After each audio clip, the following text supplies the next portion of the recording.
Steel tubes और pipe बनाने वाली एक और कंपनी अपना आईपीओ लेकर आ रही है।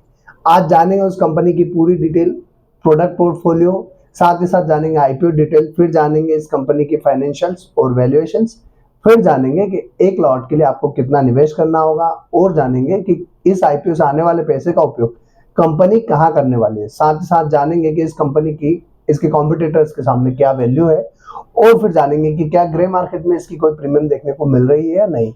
अंत में जानेंगे कि इस आईपीओ में हमें निवेश करना चाहिए या नहीं करना चाहिए। नमस्कार दोस्तों, मेरा नाम राजेंद्र सिंह कोड है और आपने देखना शुरू कर दिया है एसएमबीआई फाइनेंशियल का यूट्यूब चैनल, जहां हम हमेशा स्टॉक मार्केट से रिलेटेड खबरों पर बात करते हैं और साथ ही साथ आईपीओ का पूरा विश्लेषण करते हैं। आज हम इस कड़ी में जो कंपनी लेके आए हैं उसका नाम है संभव स्टील ट्यूब्स लिमिटेड। 2017 में स्टेब्लिश हुई है कंपनी, छत्तीसगढ़ के रायपुर में स्थित है। यह लोकेशन इसे एक स्ट्रेटेजिक एडवांटेज देता है क्योंकि आसपास ही इसके कच्चे माल, आयरन, कोल की सप्लाई आसानी से उपलब्ध हो जाती है। यह कंपनी इलेक्ट्रॉनिक रेजिस्टेंस वेल्डेड यानी ERW स्टील पाइप्स और होलो स्ट्रक्चर ट्यूब्स के निर्माण में लगी हुई है। ये पाइप्स और ट्यूब्स विभिन्न इंडस्ट्रीज और इंफ्रास्ट्रक्चर में उपयोग में लाए जाते हैं।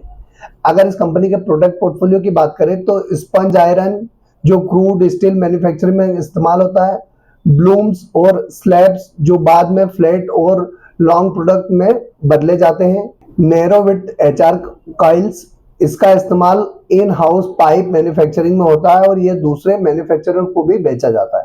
साथ ही साथ GI पाइप जो कि मुख्यतः डिस्ट्रीब्यूटर और सरकारी प्रोजेक्ट में उपयोग में आते हैं। अगर इस कंपनी के क्लाइंट प्रोफाइल की बात करें तो कंपनी का क्लाइंट बेस काफी मजबूत है, जिसमें डिस्ट्रीब्यूटर, गवर्नमेंट प्रोजेक्ट्स और अन्य मैन्युफैक्चरिंग यूनिट शामिल है। संभव स्टील अपनी हाई क्वालिटी प्रोडक्ट के लिए जानी जाती है, खासतौर पर GI पाइप। अब अगर इस कंपनी का हम अगर वर्किंग एरिया की बात करें तो यह कंपनी 15 राज्यों और एक यूनियन टेरिटरी में अपने प्रोडक्ट डिस्ट्रीब्यूट करने का काम करती है। इनमें मुख्यतः छत्तीसगढ़, महाराष्ट्र, गुजरात, हरियाणा, राजस्थान, उत्तर प्रदेश, मध्य प्रदेश और तेलंगाना जैसे स्टेट शामिल है। कंपनी की सेल्स और मार्केटिंग में 23 प्रोफेशनल है जो पूरे नेटवर्क को मैनेज करते हैं। अब अगर एक बार हम इस कंपनी के साथ रिस्क क्या हो सकती है तो वो देख लेते हैं। तो स्टील इंडस्ट्री में रॉ मटेरियल की कीमतों में उतार चढ़ाव एक बड़ा रिस्क होता है।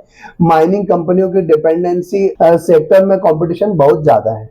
अब अगर इसमें अपॉर्चुनिटीज देखें तो बैकवर्ड इंटीग्रेशन के कारण कंपनी को ऑपरेशन एफिशिएंसी का बड़ा फायदा होता है।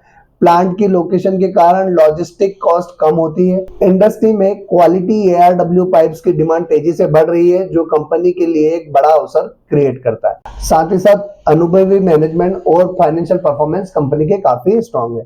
अब एक बार हम इस कंपनी के आईपीओ डिटेल्स की बात कर लेते हैं। तो 25 जून के दिन आईपीओ शुरू हो रहा है, 27 जून तक खुला रहेगा। 10 रुपए फेस वैल्यू वाला है शेयर है। 77 से 82 रुपीज का प्राइस बैंड होने वाला है। 540 करोड़ का आईपीओ साइज है, जिसमें से 440 करोड़ रुपए का फ्रेश इश्यू होने वाला है और 1,21,95,121 इक्विटी शेयर्स का OFS होने वाला है। बुक बिल्ड इशू टाइप है, BSE NSE दोनों पर लिस्ट होने वाला है। एक लॉट में अगर निवेश की बात करें तो आपको रिटेल के लिए एक लॉट में 182 शेयर में अप्लाई करना होगा 14,924 रुपए के लिए। रिटेल का मैक्सिमम जो है 13 लॉट में अप्लाई कर सकते हो 2366 शेयर के लिए 1,94,012 रुपए के लिए। और स्मॉल HNI का जो मिनिमम इन्वेस्टमेंट है उसमें आप 14 लॉट के लिए अप्लाई कर सकते हो 2548 शेयर के लिए 2,08,936 रुपए के लिए। बिग HNI का मिनिमम इन्वेस्टमेंट 68 लॉट के लिए अप्लाई कर सकते हो 12,376 शेयर के लिए 10,14,832 रुपए के लिए। अब एक बार हम इस कंपनी के फाइनेंशियल्स भी देख लेते हैं कि फाइनेंशियली कंपनी कैसी। तो असेट्स की बात की जाए तो मार्च 22 में 458.51 करोड़ की असेट थी, 552.14 करोड़ की मार्च 23, 940.13 करोड़ की मार्च 24 और 1411.82 करोड़ की दिसंबर 24 तक की इनकी असेट्स हैं। रेवेन्यू की बात की जाए तो 820.75 करोड़ के रेवेन्यू मार्च 22, 939 करोड़ की मार्च 23, 1289.38 करोड़ की मार्च 24 और 1018.81 करोड़ की दिसंबर 24 की इनकी रेवेन्यू है। प्रॉफिट आफ्टर टैक्स की बात की जाए तो 72 करोड़ का प्रॉफिट इनका मार्च 22 का है, 60 करोड़ का मार्च 23 का, 82 करोड़ का मार्च 24 का, दिसंबर 24 तक इनका 40 करोड़ के आसपास का प्रॉफिट है। इनकी रेवेन्यू बड़ी है बट प्रॉफिट जो है इनके फ्लक्चुएट होते हैं। तो कई 9% के आसपास है, कभी 6% के आसपास है, कभी 8% के आसपास है। तो प्रॉफिट में फ्लक्चुएशन होता जा रहा है।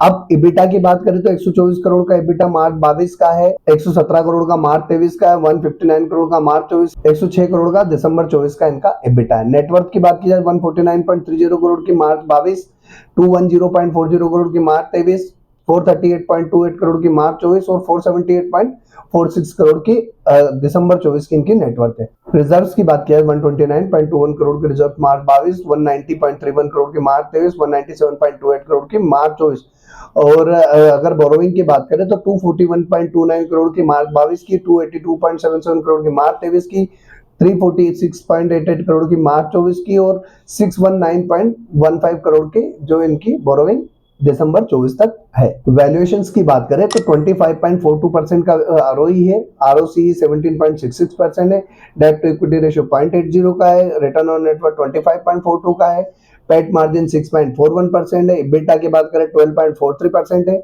प्राइस टू बुक वैल्यू 4.51 का है, ईपीएस प्री आईपीओ 3.42 है, पोस्ट आईपीओ 1.84 हो जाएगा। वहीं अगर पी रेशियो की बात करें 23.97 का P ratio pre IPO, post IPO 44.54 हो जाएगा। तो यहाँ हमने कंपनी के फाइनेंशियल्स और वैल्यूएशंस देखी। फाइनेंशियल्स कंपनी के काफी अच्छे हैं, वैल्यूएशन थोड़ी सी कमजोर है। अब एक बार हम इस कंपनी को इसके कॉम्पिटिटर्स के साथ कंपेयर करके देख लेते हैं। इस ग्रुप में Sambhav steel, APL Apollo, Hariom pipe, hitech pipes, JTL industries, Rama steel tubes और सूर्या रोशनी जैसे इसके कॉम्पिटिटर है।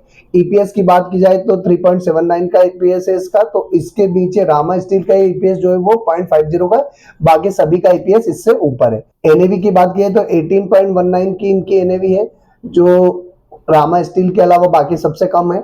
और पी रेशियो की बात की जाए तो पी रेशियो एपीएल अपोलो का इससे ज्यादा है 68.52 का, बाकी सभी का जो पी रेशियो है इससे कम है। रिटर्न ऑन नेटवर्थ की बात की जाए तो 25.42 का रिटर्न ऑन नेटवर्थ है इनका, बाकी सभी का जो रिटर्न ऑन नेटवर्थ है वो इससे कम है। तो रिटर्न ऑन नेटवर्थ के मामले में इसको काफी अच्छा परफॉर्मेंस है। तो ओवरऑल अगर हम ये कंपनी देखें कि फाइनेंशियल्स, वैल्यूएशंस, इसके पीयर कॉम्पिटिटर से कंपैरिजन, तो ओवरऑल कंपनी अच्छी। अब इस आईपीओ से आने वाले पैसे का उपयोग कंपनी कहां करने वाली तो वो भी एक बार देख लेते हैं। तो प्री पेमेंट और scheduled repayment of portion of certain outstanding borrowing availed by our company, मतलब इन्होंने मेंशन किया है कि यहां से जो पैसा आएगा आईपीओ से उससे ये अपनी डेबिट कम करने वाले हैं। अब और बाकी जो पैसा बचेगा उसका जनरल कॉर्पोरेट पर्पस में उपयोग होने वाला है। अब इस आईपीओ में निवेश करना है नहीं करना, उससे पहले अगर अभी तक आपने चैनल सब्सक्राइब नहीं किया हो तो चैनल सब्सक्राइब करके बेल आइकॉन जरूर प्रेस कर दीजिएगा। साथ ही साथ हमने टेलीग्राम, इंस्टाग्राम, फेसबुक, ट्विटर सभी का लिंक डिस्क्रिप्शन में दे रखा है, जहां से आप हमें फॉलो कर सकते हैं। दोस्तों बात आती है कि इस आईपीओ में निवेश करना है नहीं। ग्रे मार्केट प्रीमियम की बात करें तो 11-12% के आसपास की इसकी प्रीमियम देखने को मिल रही है। फाइनेंशियल्स अच्छे हैं, वैल्यूएशन ठीक है, पीयर कॉम्पिटिटर्स के सामने देखें तो ठीक ठाक वैल्यूएशन पे आईपीओ लेके आ रहा है, थोड़ा और सस्ता होता तो और ज्यादा अट्रैक्टिव हो जाता। सब्सक्रिप्शन की बात करें तो एक अच्छा सब्सक्रिप्शन मिल सकता है। मैं इस आईपीओ में निवेश करूंगा। आपको खुद की रिसर्च करना है, अपने फाइनेंशियल एडवाइजर से कंसल्ट करना है और अपनी फाइनेंशियल कंडीशन देखने के बाद डिसाइड करना है कि आपको क्या करना है। आप क्या करने वाले कमेंट बॉक्स में कमेंट करके जरूर बताइएगा। और आज के लिए इतना ही, अगले वीडियो में फिर मिलेंगे, तब तक के लिए जय हिंद।